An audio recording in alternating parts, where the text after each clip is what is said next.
Sahabat YKB, senang dapat menjumpai saudara dalam acara Wasiat Kekal berupa renungan firman Tuhan yang memandu kehidupan kita. Saya Pendeta Santiani Manurung dari GKI Gria Merpati Mas. Renungan kita hari ini, Senin 15 Juli 2024, ditulis oleh Pendeta Yoce Handrikaruh dari GKI Kebonjati dengan judul Hate Speech yang dilandaskan pada Surat Kisah Para Rasul 21 ayat 27-39. Dan yang akan menjadi pusat perenungan kita adalah Kisah Para Rasul 21 ayat 27. Sebelum membaca firman Tuhan, mari kita berdoa.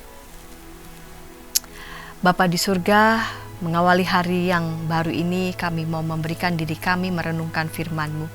Bimbing dan sertailah kami Bapa. Amin. Sahabat, saya akan bacakan untuk kita Kisah Para Rasul pasal 21 ayat 27. Ketika masa 7 hari itu sudah hampir berakhir, orang-orang Yahudi yang datang dari Asia melihat Paulus di dalam bait Allah, lalu mereka menghasut orang banyak dan menangkap dia. Sahabat, di dalam ilmu komunikasi dikenal istilah hate speech. Hate speech atau ujaran kebencian adalah suatu tindakan yang dilakukan oleh seseorang atau sekelompok orang dalam bentuk provokasi, hasutan, berita bohong, atau hinaan kepada seseorang atau sekelompok orang. Hate speech sangat merugikan orang lain karena dapat memicu terjadinya tindak kekerasan, konflik sosial, dan bahkan penghilangan nyawa. Ujaran kebencian ternyata tidak hanya terjadi pada masa kini, tetapi juga di masa kehidupan Paulus. Paulus ditangkap oleh orang banyak di bait Allah karena mereka terhasut oleh ujaran kebencian yang disebarkan oleh orang-orang Yahudi dari Asia yang membencinya. Ujaran kekerasan yang berupa hinaan, tuduhan, dan hasutan untuk melakukan keributan adalah bentuk kekerasan verbal. Pada akhirnya kekerasan verbal ini dapat memicu terjadinya kekerasan fisik. Inilah yang dialami oleh Paulus. Paulus pada akhirnya mengalami kekerasan verbal dan kekerasan fisik. Sahabat, bagaimana dengan kita? Kita perlu memperhatikan apa yang menjadi isi perkataan kita dalam berkomunikasi dengan orang lain. Jangan sampai setiap perkataan kita berisikan kebencian kepada sesama. Sebaliknya, setiap perkataan kita harus berdasarkan kasih untuk membangun kehidupan bersama yang saling meneguhkan satu terhadap yang lain.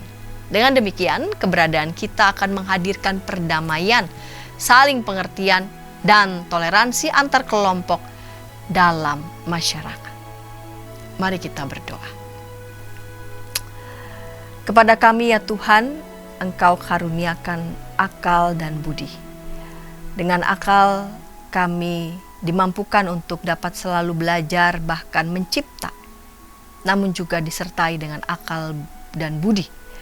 Di saat yang sama kami diajar juga untuk bertanggung jawab dalam menyampaikan informasi, dalam berkata-kata, sehingga informasi yang hendak kami sebarkan ataupun kata-kata yang hendak kami sampaikan bukanlah sesuatu yang membuat hati panas ataupun memprovokasi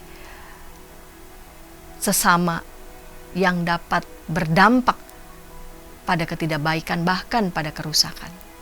Kami mohon kepadamu ya Tuhan agar kami dimanapun kami berada, kami justru menjadi anak Tuhan yang menyebarkan perdamaian dan juga kata-kata yang baik, kata-kata yang membangun. Terima kasih Bapa. Amin. Demikian renungan kita hari ini. Jangan lupa subscribe, like, dan bagikan kepada sebanyak mungkin orang. Tuhan memberkati.